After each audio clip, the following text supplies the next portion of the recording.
السلام عليكم ورحمة الله وبركاته. كم يرتن كبجمتو تاف جالتمتون هردفتون برتسا ورما الحمد لله نجا كوت نجيني كي كان جالا كن كبجادا بق يرتن مرة سناجو إجا هردفتون كي يا برم سر راخنا كده تواني ديسمبر سويتشودا حالا كأنتي إيمو كيسني كيس نمني برو جراتو أكاسوما جراتو أبو برو دندسني في أكاسوما يو نمني كيس جراته gonkumaa yuu nama san keessa baasuu dandeessana nasan tarkisa jechuudha. Gonkumaa yoo akkanam sun itti deebi'uu hin dandeenyetti jechuudha.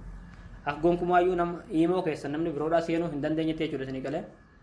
Namni biroolleen yoo duraan seene haala nama san keessa itti baasuu dandeessana nasanitti argisiisa jechuudha. Kanaaf hanga xumura viidiyoo keetti afaan turaan hordofaa saniin jedha.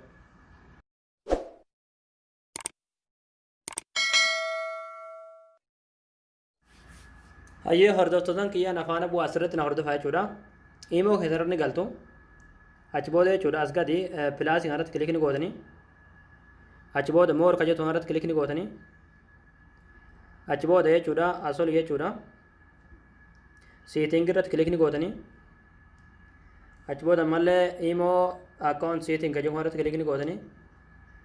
Achi booda mallee manage device kajetu kanarratti kilikni gootanii. Egaa haala kanaan isiniif fide jechuudha. Kunoo amma iimoo keessa namni biroodhaan jira jechuudha isinii galee. Jechuudha.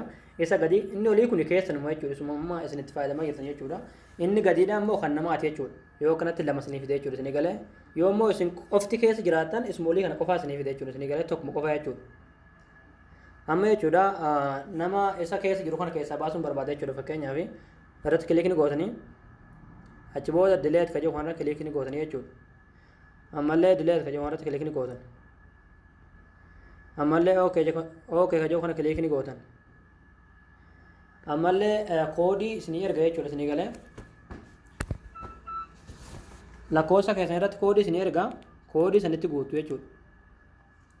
Isinii galee. Haala kanaan amma dileet keessa ta'e jira jechuudha namichi sun isinii galee. Egaa amma akkuma argaa jirtan jechuudha anuma qofa kee jira jechuudha tokkuma qofa kee jira jechuudha. Amma lamata jechuudha namni biroo suni iimoos kana gonkumaayyuu seenuu hin danda'u jechuudha. Kanaaf haala kanaan iimoo keessan qulqulleessuu dandeessan jechuudha.